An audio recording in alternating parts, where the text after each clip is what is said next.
Marami sa atin, kapag may problema, kala katapusan na. Agad-agad tayong nalulungkot, agad-agad tayong nadidepress, agad-agad tayong nasumusuko. Hindi po ba? Pero, kung may pananampalataya ka, mangingibabaw, mag-iiba ang iyong paniniwala, mag-iiba ang iyong mararamdaman.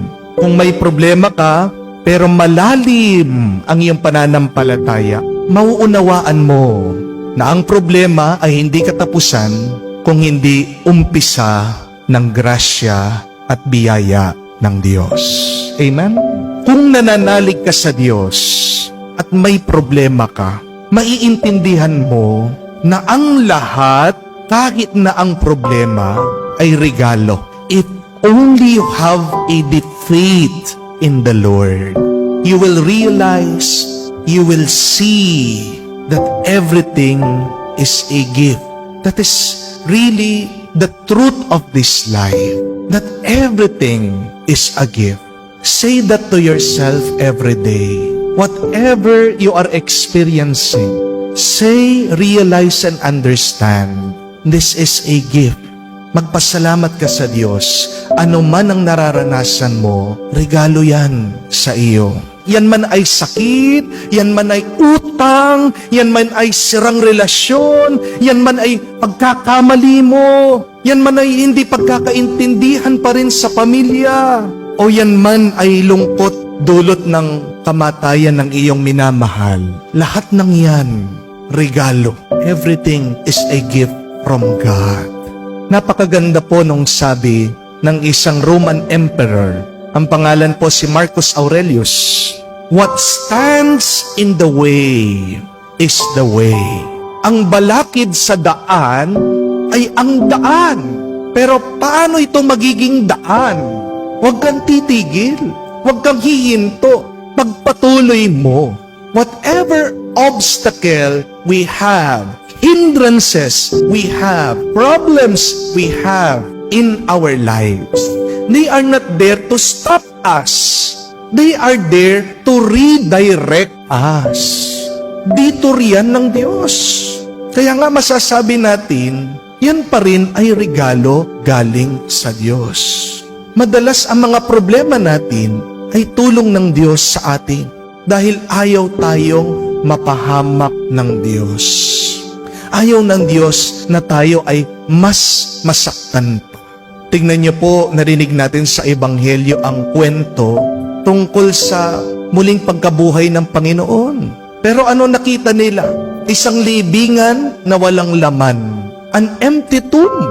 But see, for the disciples, for the apostles, the death of Jesus, a disaster, a tragedy, a problem, was a gift. The empty tomb was a gift. Ang kamatayan ng Panginoon, masakit, oo, pero ito ay regalo. Ang libingan na walang laman, regalo. Ang kamatayan ng ating Panginoon, ang kanyang libingan, ay daan para sa ating kaligtasan.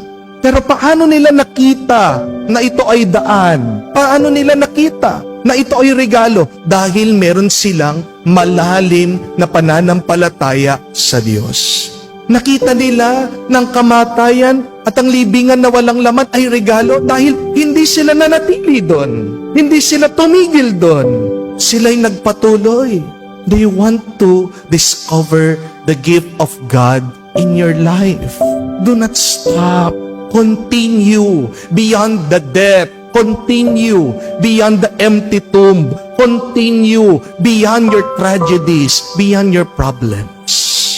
The Lord is waiting for you. The Lord will give you something. The Lord will reveal something very beautiful to you. Kailangan ka lang magpatuloy at huwag kang titigil. Mayroon pong dumating dito sa parokya. Hindi ko po siya kakilala. Nagpapasalamat kasama yung pamilya niya. Umiiyak agad. Tapos sabi niya sa akin, Father, baka hindi niyo na po ako makilala. Pero last year, tumawag po ako sa inyo. Ako po yung babae na habang nagmamaneho, gusto kong magpakamatay. Dahil sobrang dami ng aking utang At dahil tinaboy ako, pinalayas ako ng aking mga anak, ng aking pamilya, dahil pati yung pera nila nagamit ko doon sa aking project, doon sa aking trabaho. Pero salamat po, Father. Kasi tingnan nyo na po, after 1 year, naging okay din pala. At kasama ko po sila ngayon. Alam niyo po kung ano yung milagro doon. Hindi lang po yun. Sabi niya, Father, di kami Katoliko. 7-day Adventist kami, sabi niya. Pero nagpapasalamat kami, bless mo kami. Tingnan niyo naman po, no? Gumawa ng paraan ng Diyos.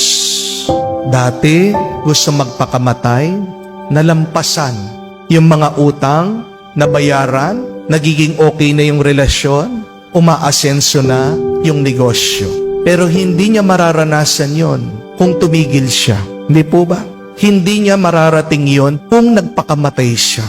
Pero dahil dun sa problemang yon, naranasan niya ang tuwa, ang galak. We can never really experience real joy without passing through great sorrows. Amen? Hindi mo matatamasa, hindi mo mararanasan ang galak kapag hindi ka dumaan sa matinding lungkot at pangungulila. Kaya nga, tandaan mo, ano man ang problema mo, hindi pa katapusan yan. Nag-uumpisa pa lang. Our problems are the steps, the doorways to joy, to our happiness, to our peace. You have to move along. You have to go on and go on with great faith.